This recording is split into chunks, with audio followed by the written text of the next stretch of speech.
No niin, päivää vaan kaikille. Meillä on webinaari alkamassa aiheesta Patch More Test Less ja laitetaan heti ensimmäisenä yksi polli tuosta tulemaan sinne teille osallistujille, pääsette vastaamaan tuommoiseen lyhyeen kyselyyn. Siellä pitäisi tulla sellainen dialogi sinne webinaarinäytölle, josta pääsette vastaamaan. Aiempiin kokemukseen pohjauten tiedetään, että tuossa voi olla sellaisia probleemia, että riippuen vähän tenantin asetuksista välttämättä sitä ei pääse niihin kysymyksiin vastaamaan, mutta olkaa tyytyväisiä, sillä silloin teidän tietoturvaosasto on ollut tarkkana, kun on moiset hömpötykset tuonut pois päältä. Mutta joo, mä oon Tiaisen Teemu Software Centralilta ja mun homma on tässä firmassa rakennella meidän bisneksiä tänne Suomeen, Ruotsiin ja Norjaa. Ja muuten Software Central firmana on siis tanskalainen puulaaki. Ja me tehdään SCCM ja Intunen käyttöön helpottavia työkaluja ja tietoturvaa tehostavia työkaluja lyhykäisyydessään.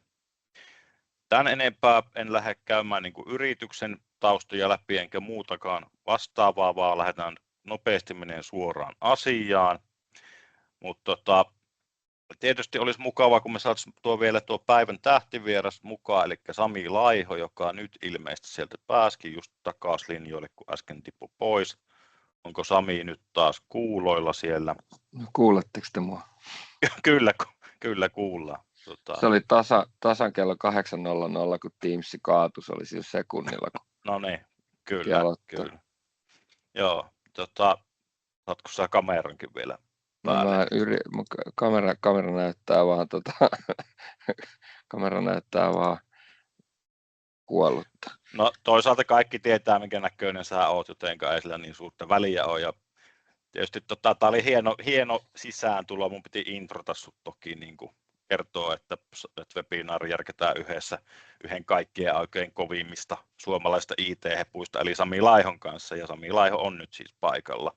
Mutta Sami kertonee itsestään hieman lisää, kun aloittaa omaan puheenvuoronsa. Meillä on myös linjoilla Ville Viitala päivystämässä, joka on meikäläisen kollega, vastaa enemmänkin tästä teknisestä puolesta täällä Suomessa ja toimii myös tarvittaessa jälleen myyjänä, niin morjesta Ville. Morjesta kaikille, mä oon täällä noin joukoissa, lasken porukkaa sisään ja jos tulee jotain teknisiä kysymyksiä sitten tuossa nyt sellaisia näihin meidän edustamiin tuotteisiin tai muihin, niin mä kyttäilen chattiin tuolla, niin sinne saa heittää. Just näin. Ja sitten tuossa ruudulla näkyy verkkokauppa.comin lahjakortteja, tuommoisia mahtavia RoboPack tanssivia robotteja, niin niitä on mahdollista sitten voittaa. Me palkitaan, jos haluatte osallistua kyselyyn tässä webinaarin lopussa, niin sitten sitä kautta on mahdollista voittaa näitä palkintoja. Ja mä pistän sitten sen kyselylinkin tuossa loppupuolella webinaaria jakoon. Pari tuommoista ihan työjärjestyksellistä asiaa alkuun. Eli chatti on siellä käytössä. Käyttäkää sitä ihan vapaasti, jutelkaa keskenään, spekuloikaa, käykää kuvioita läpi, mutta älkää käyttäkö sitä semmoisena virallisena Q&A-kanavana. Jos te haluatte kysyä Samilta tai meiltä jotain, niin käyttäkää sitä Q&A-moduulia, mikä sieltä löytyy. Koska sitä kautta meidän on sitten helpompi webinaarin lopuksi käydä niitä mahdollisia kysymyksiä läpi. Hyvä. Sitten tuossa vielä ihan agenda, eli alkuhopinat pitäisi loppua ihan just nyt, jonka jälkeen Sami pääsee vauhtiin. Sitten meikäläinen kertoo vähän third party patch management ratkaisujen valitsemisesta, että mitä siellä kannattaa ottaa huomioon, kun sitä tekee. Ja sen jälkeen Sami kertoo vielä sitten top 5 mitä pitäisi vähintään varmistaa, että on kondiksessa tätä 2025. Ja sitten sen jälkeen 10 vielä niin käydään Q&A:ta läpi, jos kysymyksiä on sinne tullut. Mutta hei, pidemmittä puheitta, niin ei muuta kuin Sami, stage is yours. Kalvot näkyviin, niin on vähän mukavamman näköistä. Joo, lähti vissiin kamerakin toimimaan. Tää on tosiaan, ei voi enempää osua kohdalleen. Nauratti kyllä ihan hulluna, että tässä on 15-20 minuuttia odoteltu, että jokohan sitä pääsisi kohta esittämään ja käyty läpi tässä vähän taustalla aikatauluja sun muuta ja kello löi 8, niin sillä sekunnilla jysähti kaikkien esittäjien kamerat pysäytyskuvaan ja sen jälkeen kun Teams menee harmaaksi, ja ei voi olla todellista. Mä ajattelin ensin, että Teemu painoi jotain nappulaa, että se tappoi tämän koko esityksen, mutta ei ei se vissiin niin ollut. Ei voi elämä. Joo, Joo, terveisiä Viinistä.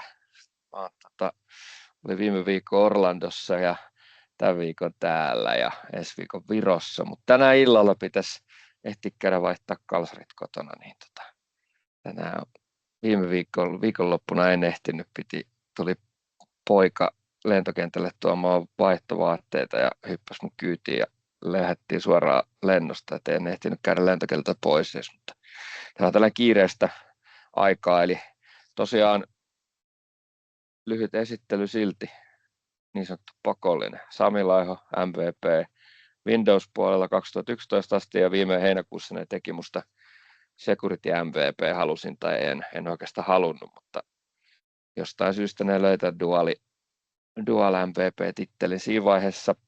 Koulutan vinkkaria ja tietoturvaa ja teen tietoturva-arkkitehtuureja yrityksille ja paljon auditteja tälläkin viikolla. Tässä aina iltaisin tehnyt noita auditointirapsoja firmoille ja sen semmoista. Näköjään toi kalvokin on päivittämättä, koska just viime viikolla sain kuulla, että voitin 2 tuon Nordic Infrastructure Conference, se puuttuu tuosta vielä listalta. Yhtään ei ole kilpailuhenkinen. Mutta joo, se siitä. Mennään itse asiaan. Eli yksi semmoinen, mikä on tapahtunut tässä viime aikoina, on heti USA-vaalien jälkeen. Eli nyt jos haluatte pysyä ajan tasalla tietoturva-asioista ja hälytyksistä, mitä tulee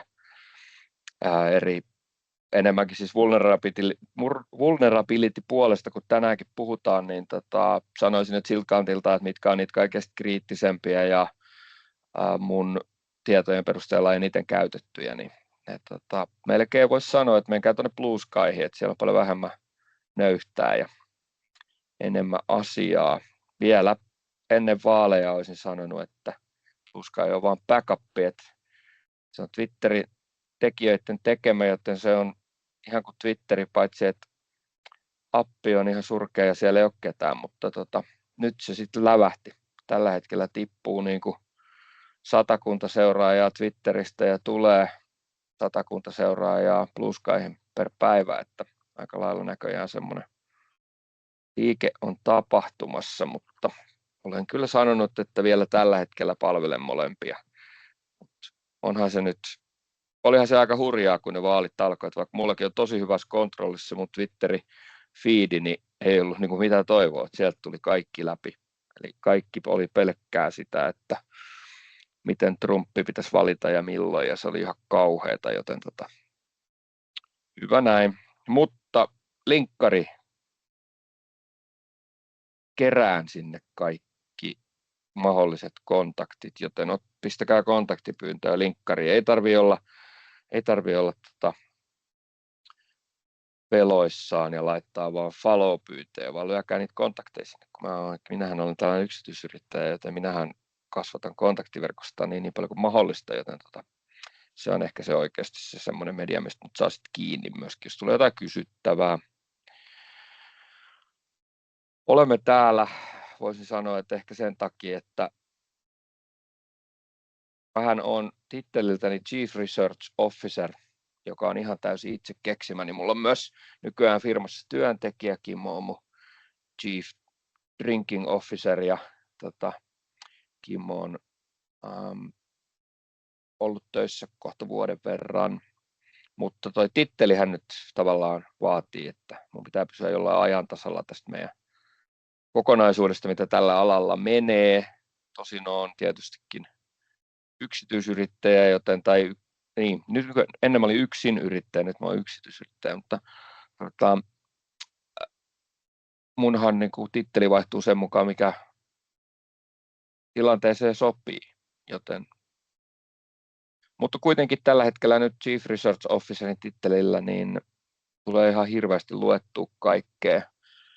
ChatGPT tekee hyviä lyhennelmiä. Mulla on niin paljon materiaalia pöydällä koko ajan, mitä pitäisi jollain lailla kolua läpi, että itse asiassa jonkun verran tulee summaroitua sillä kyllä, että näkisi vähän, että mitä kannattaa sitten oikeasti lukea. Mutta Beamin statistiikka on nyt hyvä esimerkki sen takia, että ollaan tässä kuitenkin EMEA-alueella, vaikka mulla on aika paljon sellaista globaalia ja USA-numeroa täällä, niin mä koitan nyt tuoda tähän kuitenkin vähän semmoista Suomi-kulmaa myös. Niin tämä on EMEA-alueen tutkimus ja käytännössä siis ehkä se tärkein asia on se, että ei ole kyse siis siitä, että pystyttekö te turvaa teidän ympäristölle niin, ettei murtautumisia tulisi, vaan kyllä jossain vaiheessa kuitenkin tulee. It's still a when more than an if. Ja tyypillisesti murrot näkyy asiakkaalle vasta siis 60-200 päivän jälkeen. Eli siitä nyt voi ottaa ensimmäisen kopin ja ymmärtää, että lokeja pitää olla sitten se, mä sanon aina, että ainakin vuosi taaksepäin. Sehän ei ihan ilmaisilla mene, Defender for Endpoint, vaikka ottaa 30 päivää aloituksena, niin se ei niinku riitä oikein sitten jos täytyy tehdä incident responsea, niin se ei oikein riitä kyllä mihinkään. Et vuoden verran pitäisi taaksepäin päästä.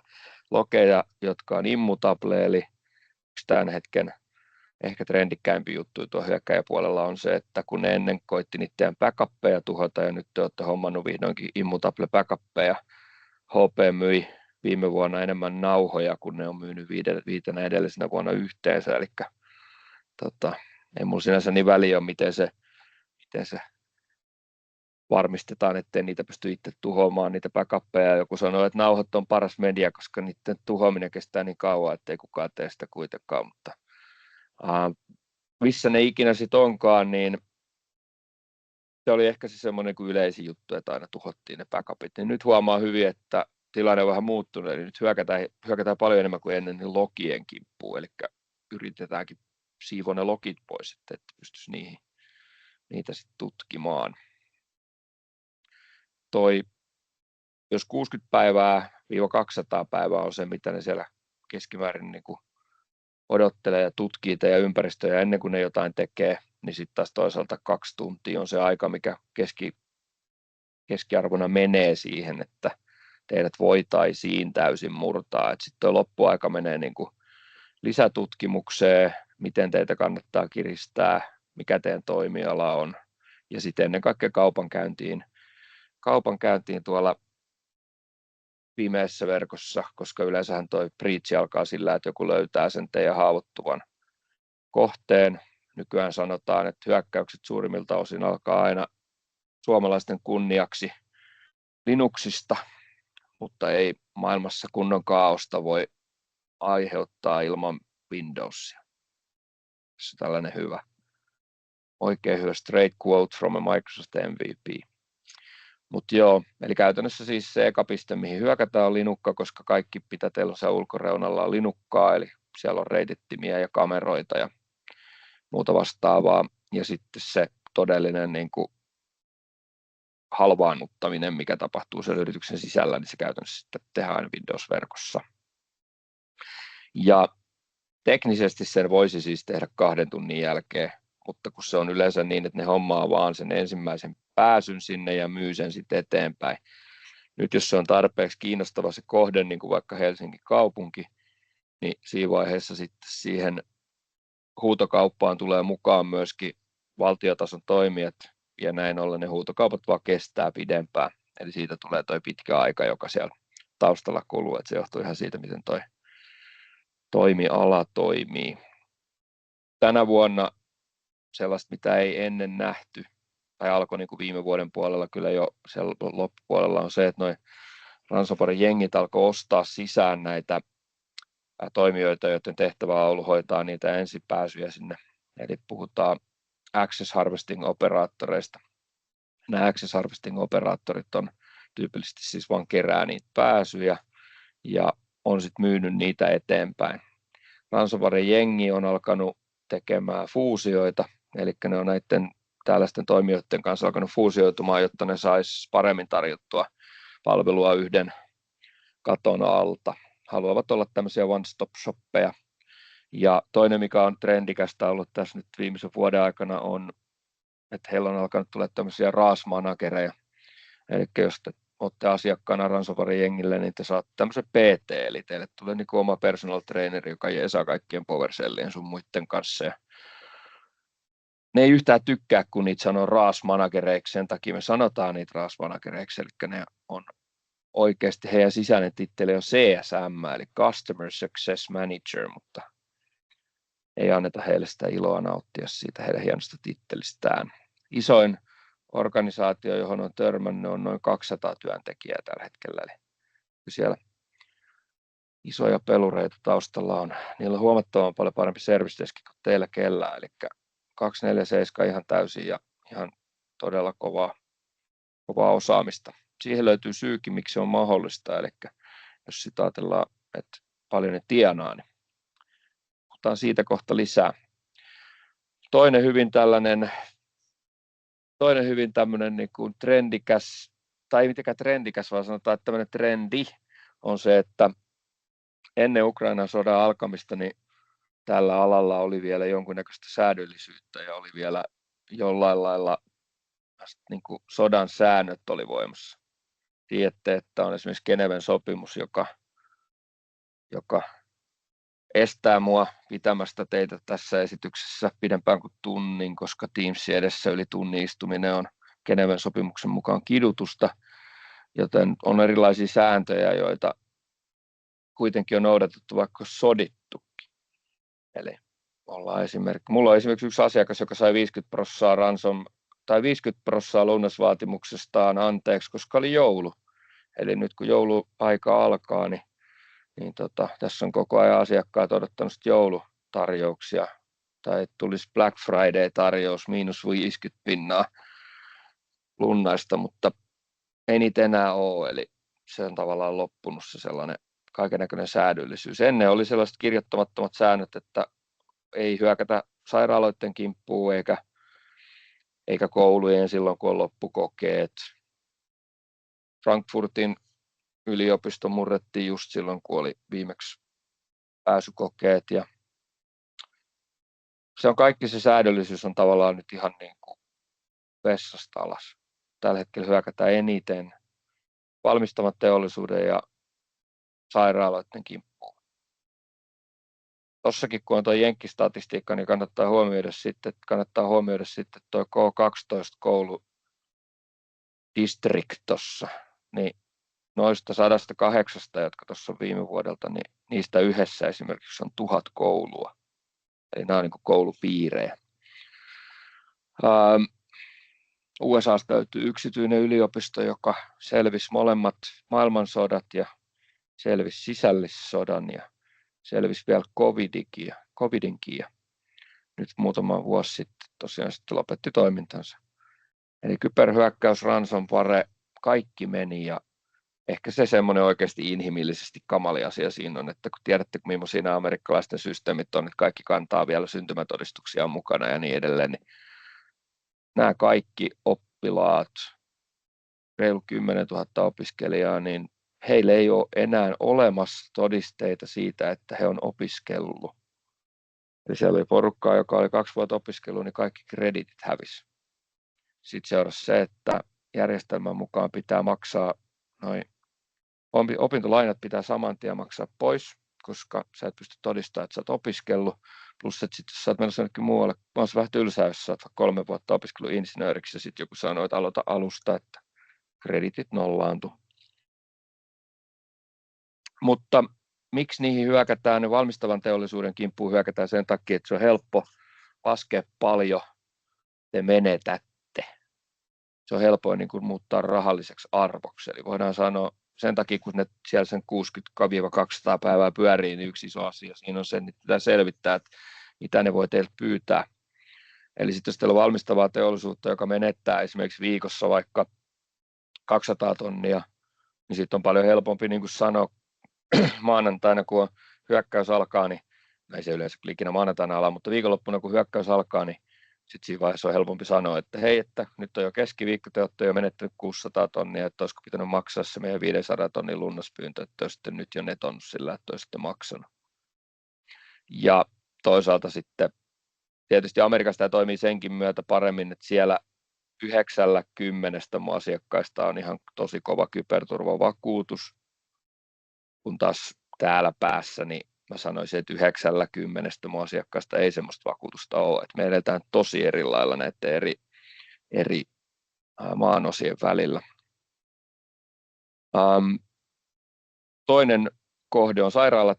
Sairaalat sen takia, että siinä taas saa sitten, te saatte sen yleisön, tai he saavat sen yleisön niin kuin puolelle. Eli jos ruvetaan sanomaan, että hei, ambulanssit ei kulje, koska on ransutettu sairaala, niin se yleisö tavallaan pistää sitten sen sairaalan maksamaan, koska sitten tulee niin hirveä haloo ja ihmiset suuttuu, koska oikeasti niin alkaa ihmisiä kuolemaan, kun ambulanssit ei kulje. Vitsi, tämä on positiivinen aamuherätys muuten. Työllisyyttä kuulostaa kyllä niin mukavalta.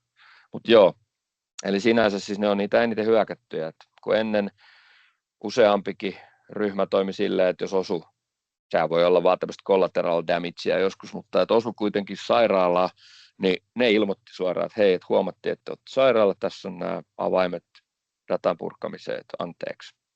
Mutta tätä ei ole enää tapahtunut sen jälkeen, kun Ukraina alkoi. Eli se on kyllä nyt sitten vaan vessasta alas valitettavasti.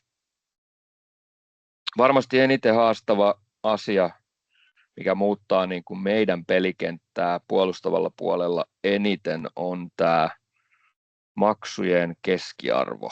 Tämä on nyt siis amerikkalainen arvio, joten paikataan tätä. Eli 2018 keskimääräinen saatu lunnasmäärä oli $5,000 per keissi, kun 2023 se oli 1,5 miljoonaa.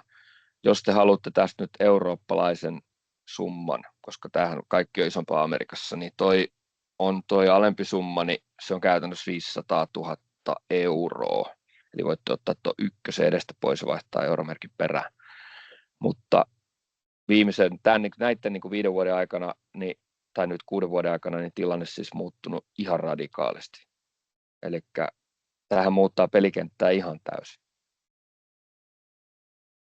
Mä väittäisin, että jokainen, joka siellä linjoilla on, niin on nyt viime aikoina kuullut, jos ei muuta, niin uutisista ainakin olette kuullut budjettileikkauksista.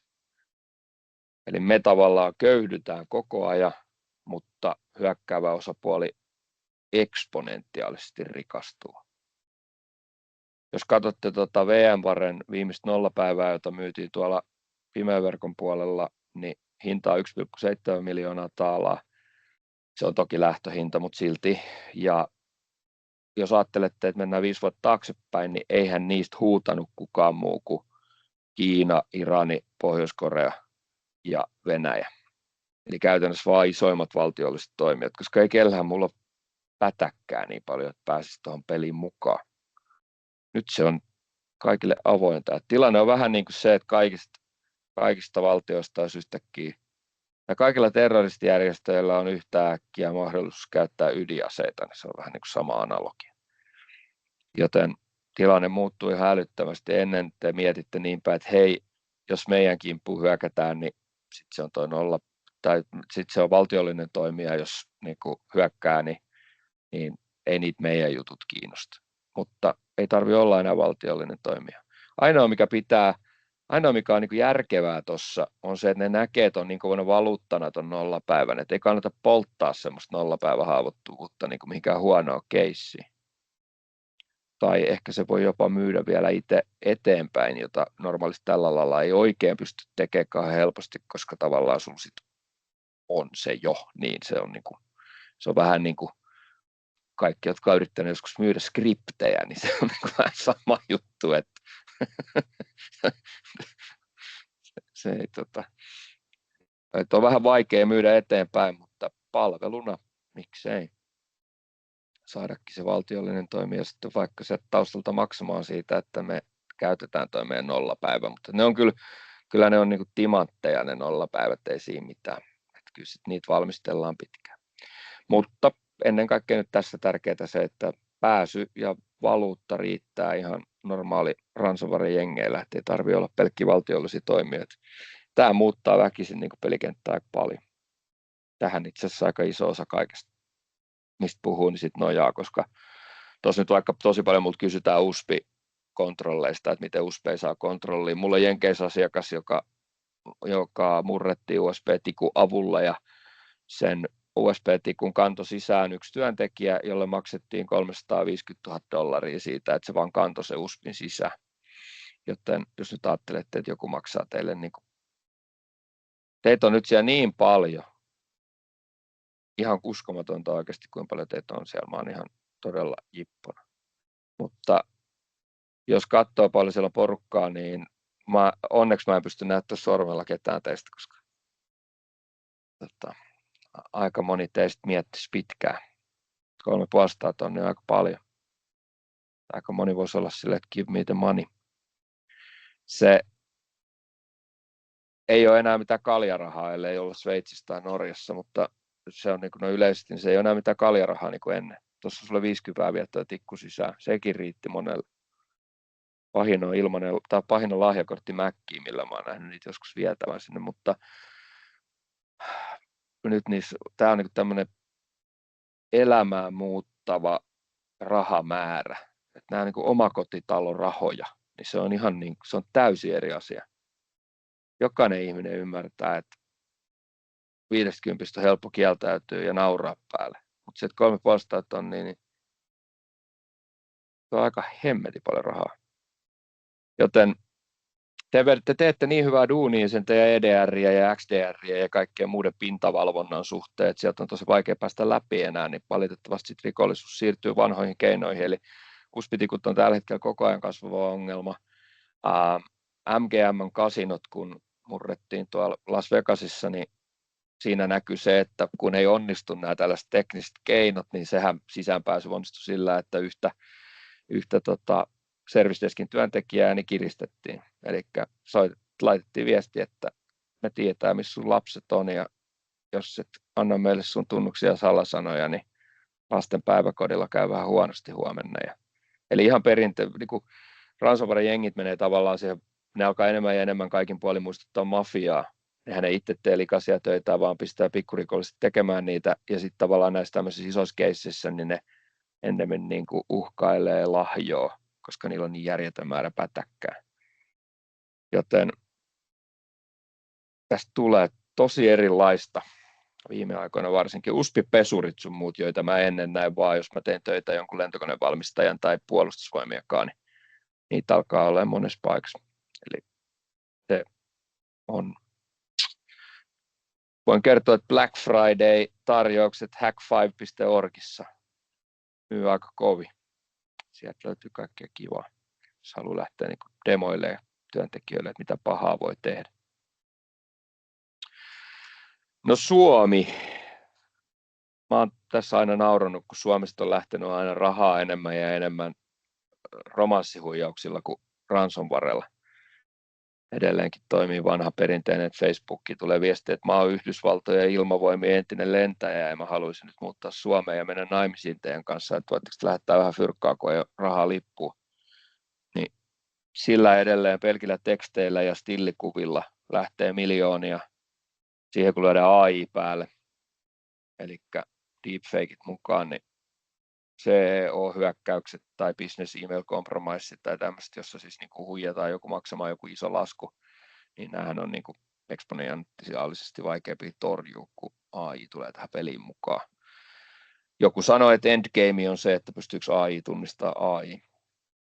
Mutta kun eniten rahaa lähti sillä, että romanssihuijaukset toimii, niin mä oon aina sanonut, että se on kyllä enemmän meidän suomalaisten miesten vika, että meidän pitää tämä fiksaa, koska jos me ollaan niin surkeata aviomiesmateriaalia, että epätoivoisesti suomalaiset naiset vaan lähettää rahaa, niin kyllä tämä niin kuin meidän vika on, että meidän pitää kyllä nyt jätkät vähän pump up our game.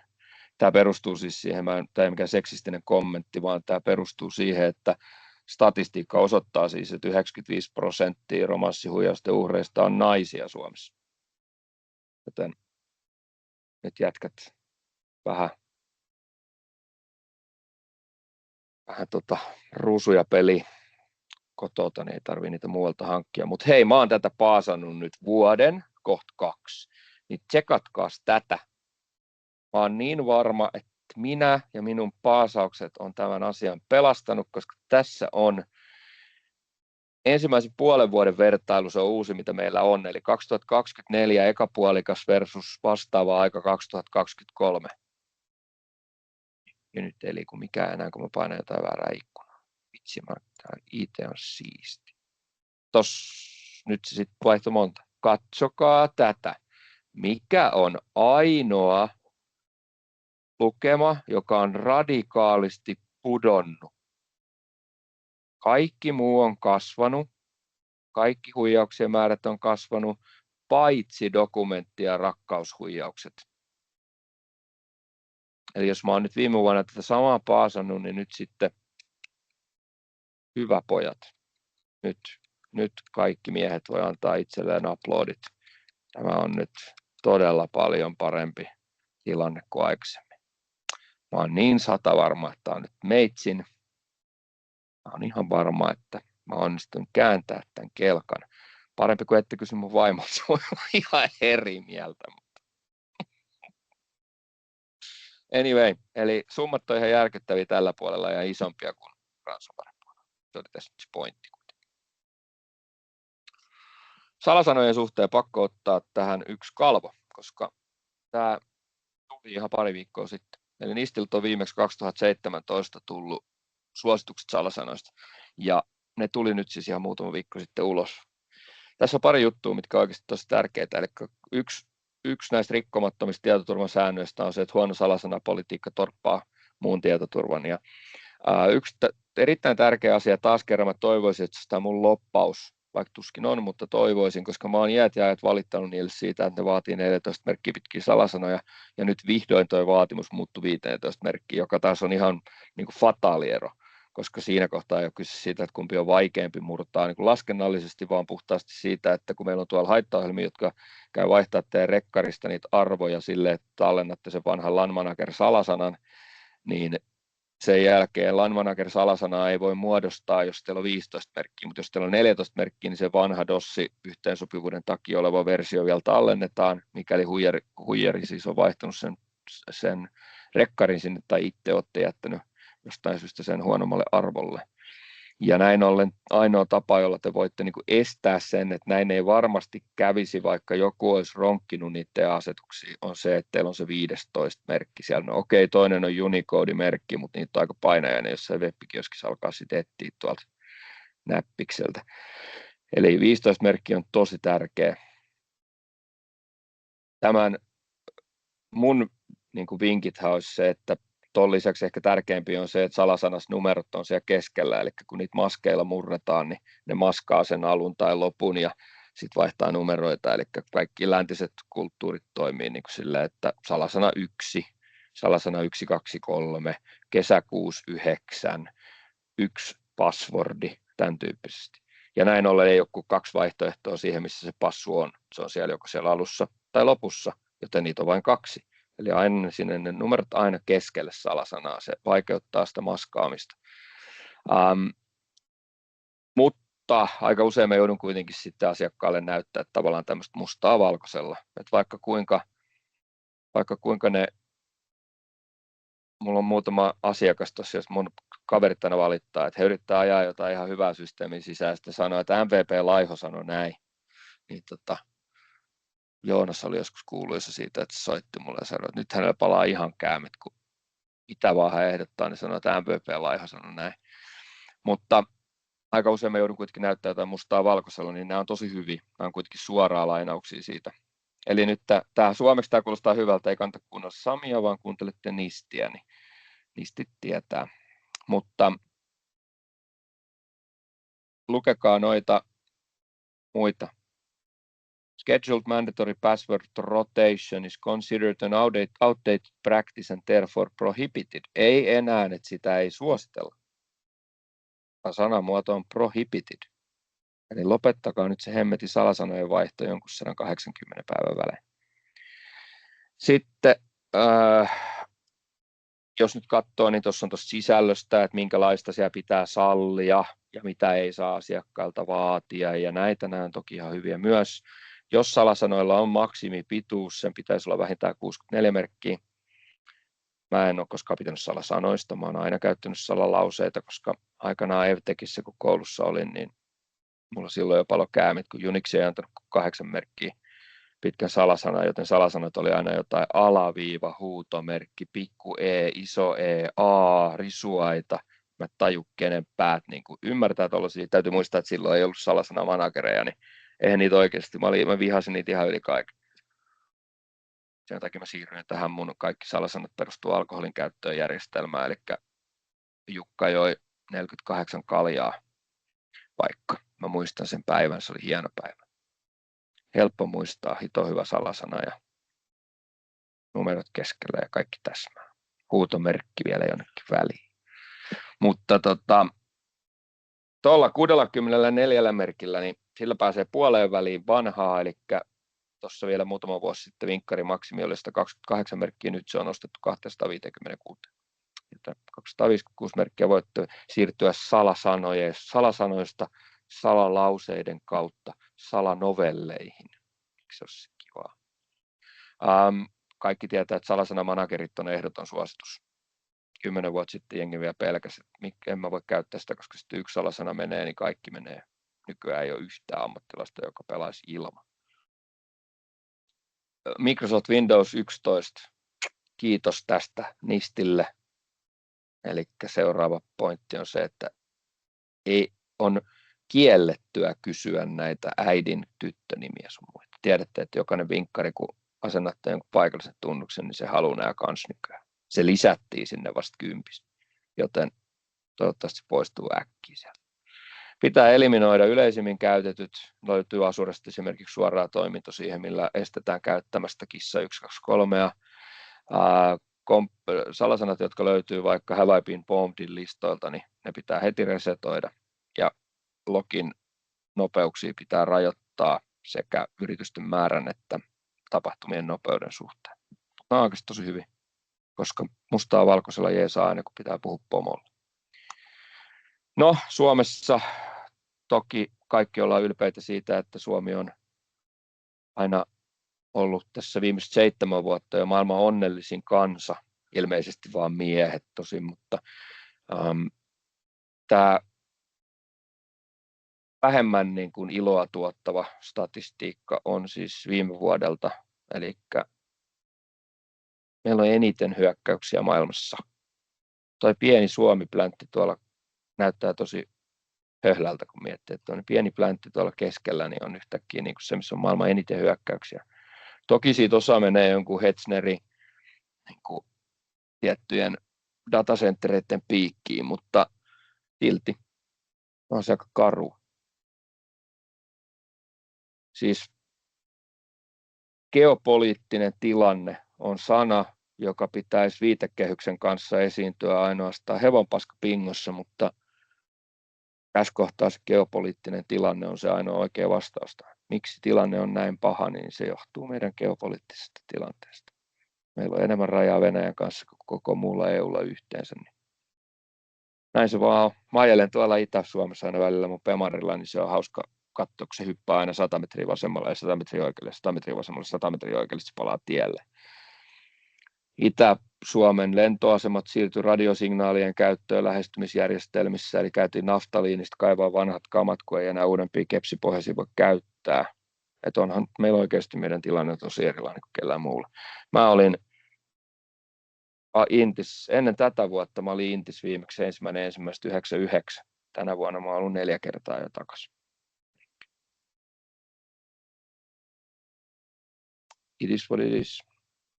No, DDoSit on meille arkipäivää, niistä ei edes uutisoida juurikaan, koska niitä tapahtuu koko ajan, eli jokaisen firman pitää niihin varautua. Ransomware-jengit muuten myy DDoSia nyt kanssa, sitä ne ei vielä vuosi sitten juurikaan tehnyt, eli niillä on myös niin kuin yksi uusi, ne haluaa, että teillä on one stop shop, teillä on henkilökohtainen assistentti ja kaikki palvelut sama kato alta, niin siis DDoSia ne alkoi kanssa myymään. Mutta Suomessahan tämä oli vähän haastavaa nyt sitten Nordean kanssa, eli kun Nordean hyökkäykset alkoi, niin normaali toimintamalli mullekin on aina ollut se, että kun mä matkustan koko ajan, niin mä en ole päässyt mihinkään, koska geoblokkaaminen on niin helppoa, että äkkiä varmistetaan vaan, että Pohjoismaat saa palvelunsa ja heitetään muut pihalle, niin sillä saadaan niin kuin nopeasti tilanne palautettua, koska DDoSihan ei niin kuin lamauta toiminnallisuutta, vaan se vaan sitä hidastaa älyttömästi, niin sitten saatiin niin kuin ne hidastavat tekijät pois sieltä, kun heitettiin geoblokkaus päälle. Nyt teidän kimppuun hyökättiin kuitenkin valtaosa hyökkäyksistä tuli Suomesta, tai sanotaan Pohjoismaista. Reidittimet ja pesukoneet ja muut hyökkäilee. No te nauratte tuolle pesukoneille, koska joku kun mediassa meni sanomaan, että niitä hyökkäyksiä tulee pesukoneista, no ei niitä nyt oikeasti sieltä montaa sieltä pesukoneista tullut, mutta reidittimistä tuli. Mutta jos katsotte, mitä USAssa tällä hetkellä niin kuin eniten käytetään kaikkea hölmöilyä asiakkaiden kiusaksi ja myöskin ihan hyökkäämiseen, niin tämä on niin kuin aika jäätävä juttu, mutta tällä hetkellä pahimmat vehkeet, mitä teillä voi teidän kodissa olla, niin on airfryerit. Se on ihan käsittämätöntä. Pistäkääpä joskus ihan huvikseen, jos teillä on semmoinen airfryer, jossa on firmispäivitykset, niin pistäkää ihan huvikseen siihen Wiresharkki väliin ja käykää katsoa, mitä sieltä menee. Siellä on niin paljon Kiinaa yhteyksiä sun muita, että kyllä alkaa kuulkaa pelottaa airfryeria käyttää. Mutta meilläkin on airfryeri, mutta en ole sitä vielä yhdistänyt verkkoon. Enkä ehkä nyt sen jälkeen, kun kävin viime viikon Jenkeissä, niin en ehkä halukkaan. No, tästä nyt päästään sitten siihen, että mistä näistä hyökkäyksistä nyt sitten tässä vasemmalla puolella on nuo hyökkäystyypit, eli ransomware on edelleen selvästi suurin ongelma, mutta jos sitten ajatellaan, että mistä nämä hyökkäykset tulee, niin yli 10 vuoden ajan nämä statistiikat näytti silleen, että 80% hyökkäysvektoreista oli kalastelua. Ja melkein kaikki alkoi phishingistä. No, phishing-hyökkäyksistä tänä päivänäkin, vaikka niitä on kuinka paljon niitä tapoja niitä niin kuin kaapata, niitä sessioita, niin silti edelleen vanha totuus pätee, että 99% kalasteluhyökkäyksistä estetään MFA:lla. Vaikka MFA voi häkätä kuin monella tavalla, niin se statistiikka edelleen pätee, että 99 oli ennen joku 99,7, mutta 99% niistä estetään MFA:lla, eli te olette taas kerran tehnyt hyvää duunia. Olette saanut ihmiset käyttää MFA:ta ja ymmärtää, että se on pakollista, niin näin ollaan muutettu statistiikkoja. Ja nyt siis statistiikka tänä päivänä sanoo, että suuri osa alkaa noista haavoittuvuuksista. Eli haavoittuvuuksien paikkaaminen on teille tärkein tietoturvatoimi. Te ette voi paikata, jos te ette tiedä, mitä teillä on. Sen takia CIS:kin sanoo, että kaikkein tärkein tietoturvakontrolli on ajan tasalla oleva inventaario. Koska muuten te ette voi suojata, jos te ette tiedä, mitä suojata. Ja näin ollen se on tietysti niin kuin vielä tärkeämpi. Mutta heti inventaarion jälkeen niin tulee patchaus. Ja näin ollen, jos te nyt ennen lähditte joltain sessiolta pois ja totesitte, että statistiikka vaan sanoo, että MFA on kaikkein tärkein, niin nyt se statistiikka sanoo, että teidän pitää pätsää enemmän ja nopeammin. Älkää ampuko viestintuojaa. Se on vaan statistiikkaa. Muistatteko antimalwaren alkuajat? Ne, jotka teistä on yhtä vanhoja kuin minä, niin te muistatte oikein hyvin, että ensin aina testattiin kaikki definition upgradeit. Eli aina kun teille tuli päivitys siihen AV-tietokantaan, niin te ensin kävitte testaa sen eri koneilla ja sitten kun sitä oli testattu, niin sitten se jaeltiin. No mä luulen, että teistä löytyy vieläkin muutama, joka tekee sen, koska on jotain viranomaisverkkoja, jossa on pakko, mutta 99,9% asiakkaista ei todellakaan testaa AV-päivityksiä. Koska siinä vaiheessa, kun niitä oli niin kun niitä tuli enemmän kuin 2 päivässä, niin siitä tuli ihan mahdotonta, että olitte niin kuin testausosasto. Eli ei sitä voinut tehdä, joten sitten se vaan automatisoitiin ja annettiin mennä. Tuleeko ongelmia? Joo, joskus ei linkkitiedostot toiminut, joskus ei Office auennut ja aiheuttiko se sen, että jengi olisi lopettanut sen ja todennut, että ei tämä näin käynyt, täytyy alkaa taas testaamaan. Ei, ihan edelleen te teette samalla lailla, koska te tiedätte, että se on tärkeää. Siihen nähden vinkkarissa yksinään on jo viimeiset 4 vuotta ollut yli 100 patchia per kuukausi, eli se on 3 per päivä, eli niitä tulee enemmän tällä hetkellä kun niitä antiviruspäivityksiä oli silloin, kun te lopetitte niiden testaamisen. Toikin on jo paljon, mutta toi on vaan Windows. Tai siis sanotaan, että Microsoftin tuotteet. Eli tuollaisella isommalla yrityksellä niin patchien määrä per vuosi, kun otetaan firmispäivitystä mukaan, niin se on noin 20 000 on semmoinen keskiarvo, mitä pitää ajaa per vuosi. Tuskin nyt aiotte olla mikään pelkkä pätsäysosasto kuitenkaan loppuelämäänne. Näin ollen mäkin tuossa viime kesänä päätin, että mä alan tekemään uusia T-paitoja. Mulla oli ennen vaan niitä Admin Rights are not human rights T-paitoja, mutta nyt mä ajattelin, että mä teen tämmöisiä T-paitoja, että patch more, test less. Ja viime kesänä sitten Roviolla sai polttaa ne kaikki. Koska kun minä olin lomalla, CrowdStrike, automaattisesti päivittyvä tietoturvaohjelmisto, joka aiheutti enemmän tappioita rahallisesti kuin yksikään ransomware tänä vuonna. Menkää sen jälkeen sen asiannekaan sinne teidän johtajalle tai sille diesel-analyysilaitteiston vieressä istuvalle tehtaan diesel-analyysilaitteen omistajalle sanomaan, että kyllä nyt pitäisi pätsää joka kuukausi. Ne on muutenkin jo siellä OT-puolella sellaiset, että sanoo, että nyt me halutaan pätsää tämä kuukausittain, niin ne on muutenkin jo ase kädessä, että te ette tähän koske muuta kuin mun kuolleruumin yli. Niiden täytyy vain ymmärtää, että teidän valinnat nykypäivänä on joko 2 tunnin mahdollinen käyttökatko, joka tapahtuu kun te haluatte, se on teidän kontrollissa ja teillä on palautumiskeinot olemassa, tai sitten otatte 3 kuukauden käyttökatko, jota kontrolloi joku kolmas osapuoli. No, CrowdStrike opetti meille kuitenkin sen, että teidän on valittava sellainen tuote, jossa te pystytte niin kuin tekemään tällaisia ringejä eli kehiä, eli pystytte ajaa nopeasti patchit sisään testikoneisiin, katsoa, ettei mitään fataalia tapahtunut ja sen jälkeen ne lähtee saman tien jakoon, ellette niitä pysäytä. Ja mun ohjesääntö asiakkaille on, että kriittiset patchit menee sisään päivinä 2-3, joka on Googlen mukaan kuulemma aivan liian hidasta, mutta se on mun sääntö ollut, että day 2 or 3 niin menee kriittiset patchit sisään järjestelmiin. Jos siellä on julkinen IP kiinni siinä järjestelmässä, niin sitten yleensä vielä nopeammin. Jos teillä on joku Ivantin tuote, niin sitten menee sisään päivinä, jotka alkaa T-kirjaimella, eli tiistai, torstai, tänään ja tomorrow.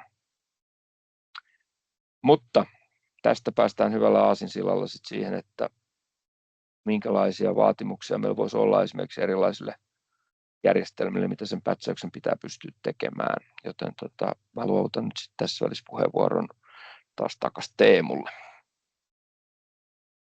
No niin, jees, kiitos Sami. Ja ollaan pikkasen aikataulusta jäljessä, joten lähdetään tykittämään vauhdilla tässä asiaa eteenpäin. Ja tosiaan niin kuin Sami tuossa mainitsi, niin se pätsääminen on kohtuullisen tärkeä osa-alue tätä tietoturvaa. Ja nyt käydään vähän läpi sitä, että mitä taas se third party application patching ratkaisu valittaessa olisi huomioitava. Ja nopea polli taas sinne tulille, vasta alkaa samalla kun meikäläinen tässä höpöttelee.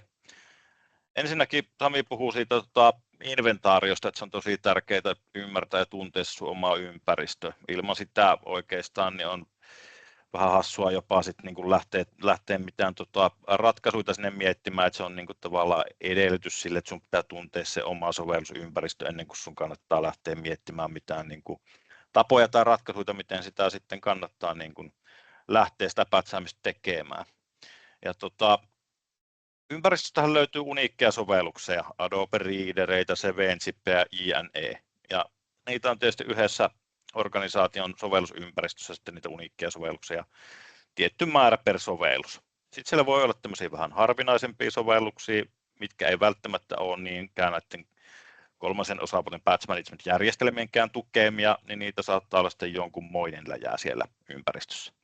Toki tämä niin kuin vaihtelee organisaation mukaan, että mikä tämä jakauma siellä on, mutta oikeastaan se oleellinen pointti siinä on se, että sun pitää tuntea se sun oma ympäristö ja sen perusteella sitten tehdä niitä valintoja sen suhteen, että millä tavalla sä sitä ympäristöä näiden sovellusten osalta lähdet pätsäämään. Yes. No sitten tässä kuvataan vaan taas sitä organisaation tyypillistä sovellusympäristöä, eli täällä Y-akselommalla on sovellusasennusten määrä, ja sovellusasennuksiahan voi siis yksittäisessä sovelluksessa olla useampia. On tyypillistä, että meillä on tämmöinen tietty massa paljon käyttäjäsovelluksia, mitä on sitten asennettu hyvin suurelle osalle loppukäyttäjistä, ja löytyy lähes joka laitteelta. Mutta sitten meillä on tämä pitkä häntä täällä sovelluksia, paljon sovelluksia, joita käyttää vain pieni osa kaikista käyttäjistä. Ja tämähän on monesti se iso ongelma. Tämä on tietenkin oleellista, pystyy hoitamaan nämä paljon käytetyt sovellukset, koska ne on monesti myös tavallaan kyberrikollisten mieleen, koska se käyttäjäkunta globaalisti on laaja, mutta yhtä lailla pitäisi pystyä hoitamaan myös tämä vähemmän käytettyjen sovellusten päivittäminen. Ja tämä on tietysti monesti sitten ongelma, koska se on niin massa on niin laaja, niin se vaatii myös tosi paljon duunia, jos sitä tekee jollain sorttia manuaalisesti sitä hommaa, eikä ole mitään järjestelmää siihen. Tämä vaan pitää omasta ympäristöstä ymmärtää, että minkälainen se jakauma siellä teillä on, ja sen mukaan myös ottaa se huomioon sitten, kun lähdetään valitsemaan sitä patch management-ratkaisua. Tosiaan meillä on tiettyjä ominaisuuksia sen ratkaisun osalta, mitä meidän pitää huomioida, mutta kuten tuossa käytiin jo läpi, niin se oma sovellusympäristö pitää ensiksi tuntea. Sun pitää tietää, mitä uniikkeja softia sulla on. Paljon niitä on asennettuna sinne eri laitteille sitten. Mitkä nyt ne sovellusten globaalit käyttäjämäärät on, koska se saattaa vaikuttaa taas siihen, millä tavalla ne hyökkäät ovat niistä sovelluksista kiinnostuneita tai miten haavoittuvia ne sovellukset on. Sun pitää tietää, mitkä on niin sanottuja ei-tuettuja sovelluksia, ja sitten on myös merkitys tällä, että minkälainen sun oma tämmöinen sovelluspaketointiosaaminen on, että pystyt sä hyödyntämään sitä, kun sä lähdet noita sovelluksia pätsäämään. No sitten on tietenkin nämä ratkaisun ominaisuudet. Miten paljon sun pitää mukauttaa sun sovelluksiin? Onko sulla vaikka jotain lisenssikoodeja tai konfiguraatiotiedostoja, mitä sä haluat saada niihin sovelluksiin mukaan?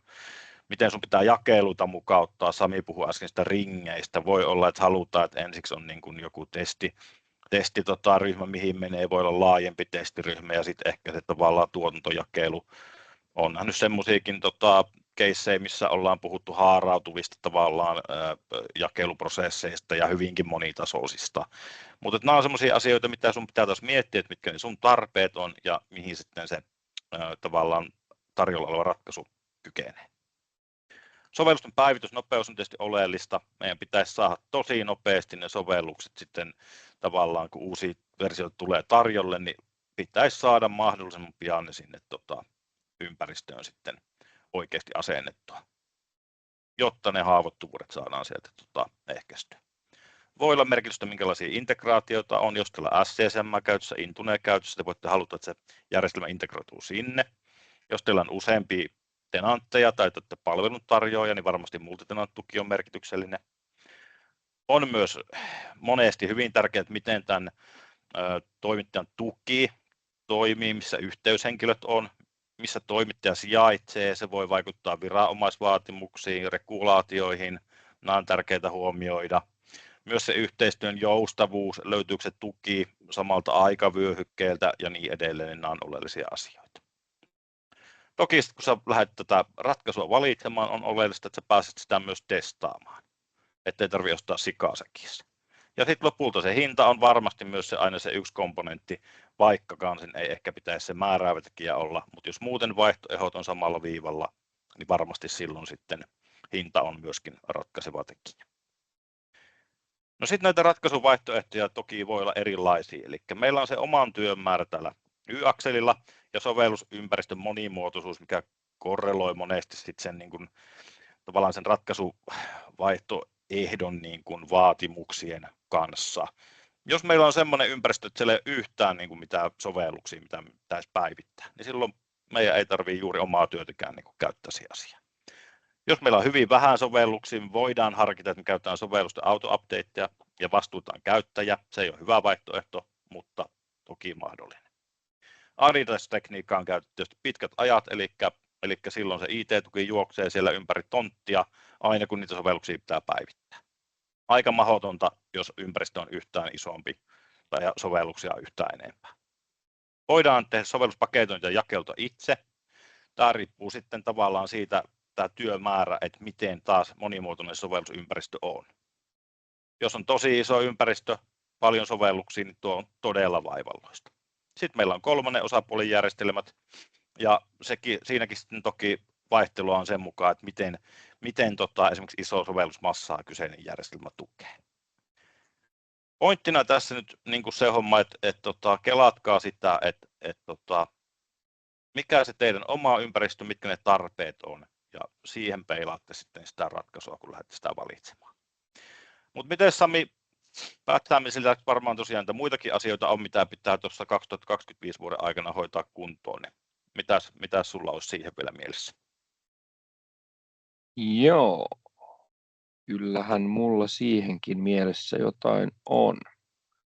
Tässä ei varmaan hirveän niin kuin yllättävää asiaa ehkä tähän kärkeen ole, kun minut tunnette moni, mutta tuossa on toi mun lista, kun nyt kerran pyydettiin muista, eli mä aina aloitin ennen kuin tämä Ukraina-homma alkoi, niin mä aloitin aina sillä, että mä sanoin, että pitää AD-tieringin laittaa kuntoon, eli ADS pitää varmistaa, ettei domain adminit pysty kirjautumaan tavallisille työasemille polisyillä tai sitten Intunessa global adminit, Intunen polisyillä estettiin kirjautumiset endpointeille. Tämä muuttuu aika radikaalisti Ukrainan tilanteen myötä. Ja sen jälkeen on ollut pakko sanoa, että se ei ole enää tärkein asia, vaan paljon tärkeämpää on se, että varmistatte, että te ette pysty kirjautumaan teidän VMwareen tai Hyper-V:hen tai mikä se ikinä onkaan, niin ette pysty kirjautumaan sinne teidän domainin tunnuksilla. Ja toisaalta sama koskee sitten backuppeja, eli backup-järjestelmiä. Jos te ylläpidätte Veeamia backupina vaikka tai VMwaren konsolin kirjaudutte teidän domainin tunnuksilla, jotka on sen domainin, jota te suojelette, niin sitten olette kyllä pahasti pulassa ja mennyt pahasti väärään suuntaan. Eli käytännössä tällä hetkellä ne eriytetään aina, eli siellä on sitten jos on iso ympäristö, niin siellä on oma niin sanottu Fabric AD, eli siellä on oma AD-metsä, ja ei saa siis olla mikään domaini. Microsoft ei enää itsekään edes sano, että domaini olisi edes tietoturvan raja, vaan jos lapsidomaini menetetään, niin sitten menee ruuttikin, eli se ei sinänsä enää ole mikään tietoturvan raja, vaan tietoturvan raja on metsä. Ja näin ollen siis teillä on sitten oma metsä, joka ylläpitää sitä teidän Hyper-V:tä tai VMwarea, ja sitten sama juttu backupeilla on omansa. Ne voi olla myös paikallisia tunnuksia, ettei siellä välttämättä tarvitse sitä AD:tä olla sitä varten, mutta siis tärkeintä vaan niin hyvä testi itselle, kun menee himaan, niin jos sä pystyt se domain, mitä sä suojelet, jos sä pystyt sen tunnuksilla kirjautumaan VMwareen tai backuppeihin, niin kyllä pulassa olet. MFA kaikkialle, ja jos on RDP, niin meillä on semmoinen sääntö, että if you are DPU MFA. RDPhän tulee sanoista Ransomware Deployment Protocol, joten se on se kaikkein eniten käytetty hyökkäys. Yli 80% kaikista hyökkäyksistä käyttää RDPtä jossain kohtaa hyökkäysketjua. Cisco Duo on ilmainen 5 käyttäjälle, sillä pääsette 10 käyttäjälle. Jos teidän mielestä se on vähän, eli teillä on enemmän kuin 10 domain adminia, niin teidän ongelmat on jossain ihan muualla. Avit käyttöä, hallintaa ei pitäisi pystyä tekemään tavallisilta työasemilta. Se on ihan käsittämätön juttu, että meillä on ihmisiä, joilla on viereisessä täpissä Facebook ja viereisessä täpissä Azure Entra ID-portaali. Admin-oikeudet pois. Ei varmaan mikään yllätys, kun minä sen sanon. Se on edelleen se tukipilari kaikkeen.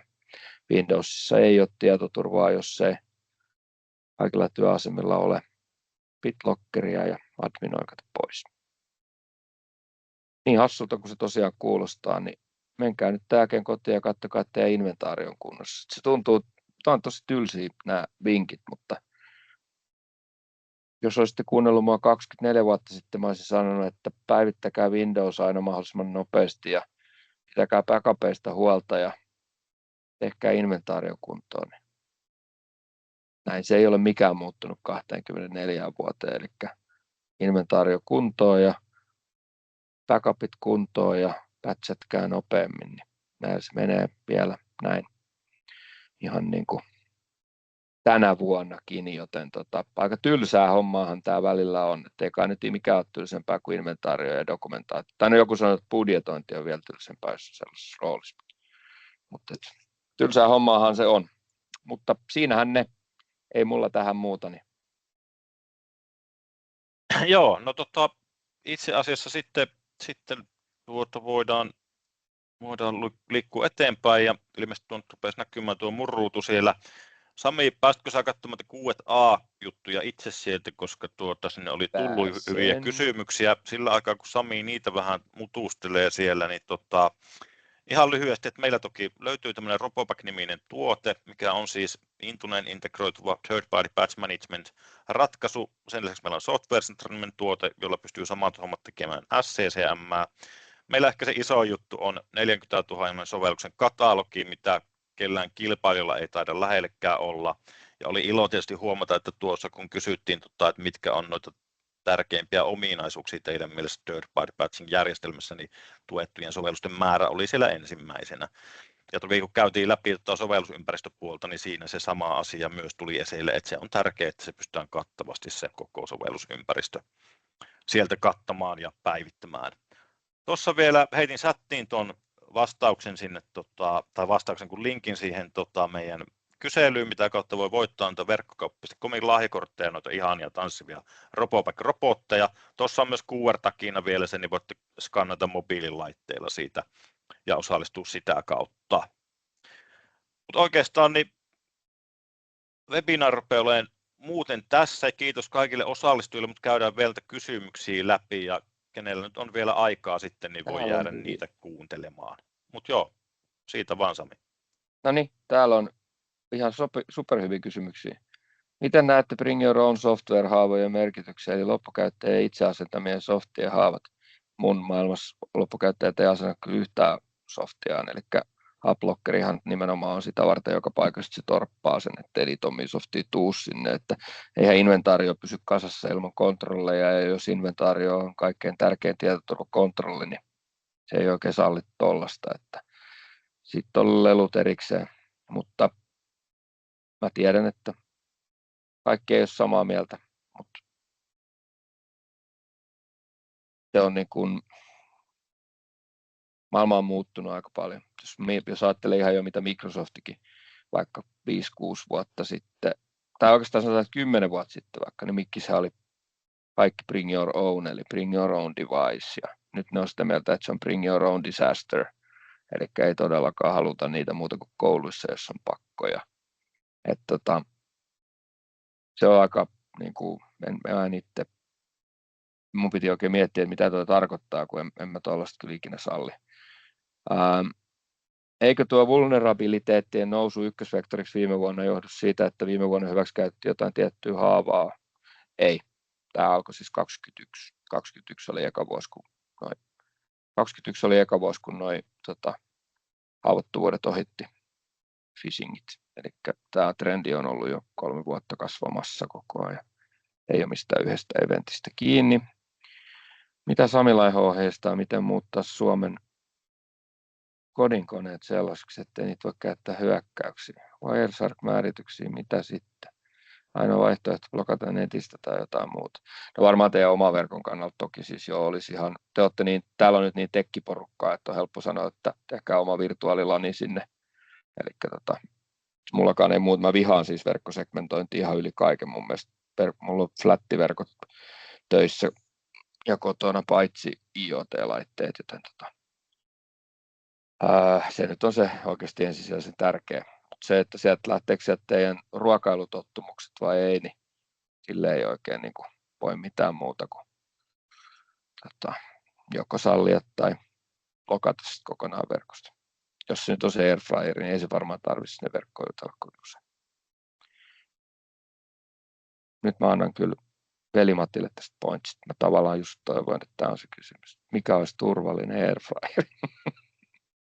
Mä en tiedä. Mulla ei ihan ole kuvasta se joku yksi Philipsin airfryer. Mä en osaa vielä oikein sanoa tähän. Mä en tiennyt ennen viime viikkoa, että mun pitää tutkia enemmän airfryereita kuin Citrix-pannuja. ollaanko me hävitty tämä peli, Teemu? Ei me ole hävitty tätä peliä, tällaista on, mutta tämän kanssa eletään. Mistä näitä ransomware-tykittelijöitä tulee?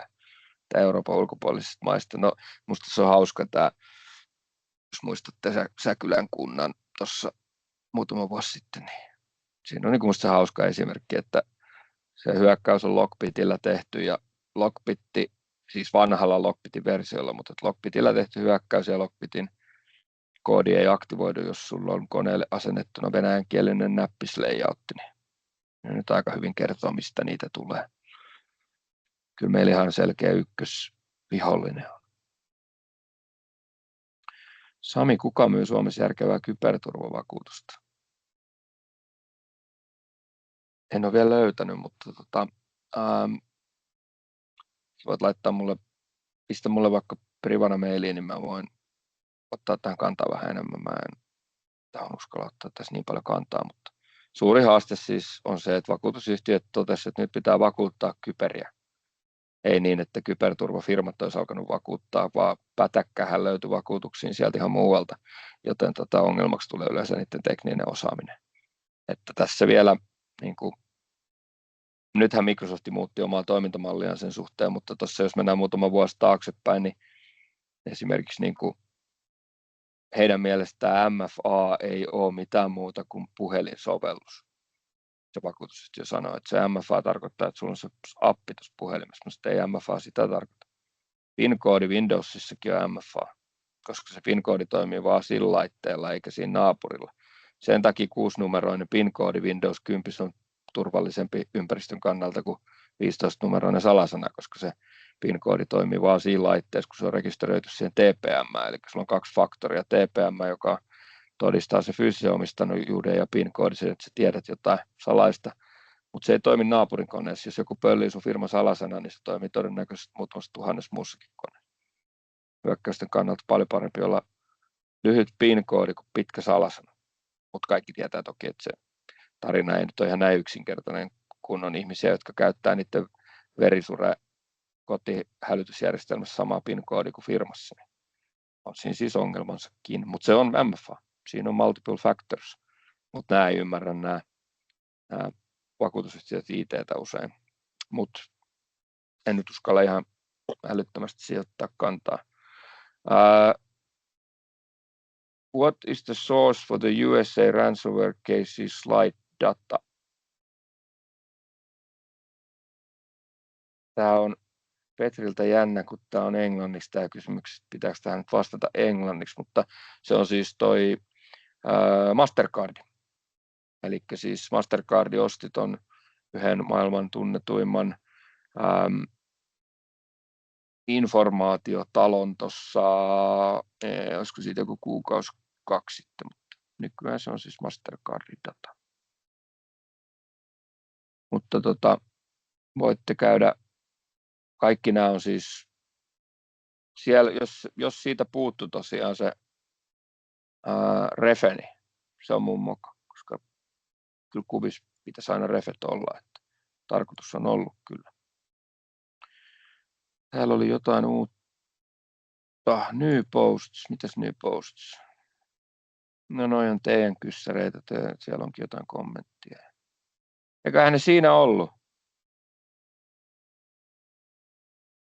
Joo. Joo, tuossa joku kommentoi, että Recorded Future firma, niin juu, se on siis alun perin Recorded Future, Mastercard ostinen. Okei. Jee. Kysymys tuli käytyä läpi. Hyvä juttu. En mä tiedä. Eikä tässä voi muuta kuin kiittää porukkaa. Vielä sillä ruudulla näkyy se QR-takki, niin tosiaan puoleen asti on voimassa se formi ja niin kauan voi käydä siihen kilpailuun osallistumassa. Joten käykää hyödyntämässä ja vastaamassa kyselyyn. Mutta noin muuten, niin onko Jukalla siellä käsi pystyssä, onko ihan tarkoituksella vai nyt siellä hakataan käsiä yhteenkin, mutta oliko vielä jotain kysymystä tulossa vai onko haamukäsi pystyssä? Mä aina kanssa laitan se käden pystyyn, kun mä yritän taputtaa, niin se on jotenkin niin vakio, tämä Teams sitä. Joo, mutta tietysti mitä tahansa kysymyksiä jos on, niin niitä voi laittaa Samille ja meille tulemaan myös jälkikäteenkin sitten Joo, sähköpostilla tai LinkedIni, missä vaan. Blue Sky, LinkedIni, Blue Sky, e-maili, kaikki toimii. Yes. Mutta siis ihan älyttömän siistiä, meitä oli parhaimmillaan lähes 170 tyyppiä tällä linjoilla, joten niin kuin ainakin meikäläisen odotukset täyttyi ihan moninkertaisesti, ihan älyttömän siistiä. Toivottavasti Samoin. koitte, että tästä oli teille paljon hyötyä ja ei muuta kuin hauskaa päivänjatkoa kaikille, niin lopetellaan tähän.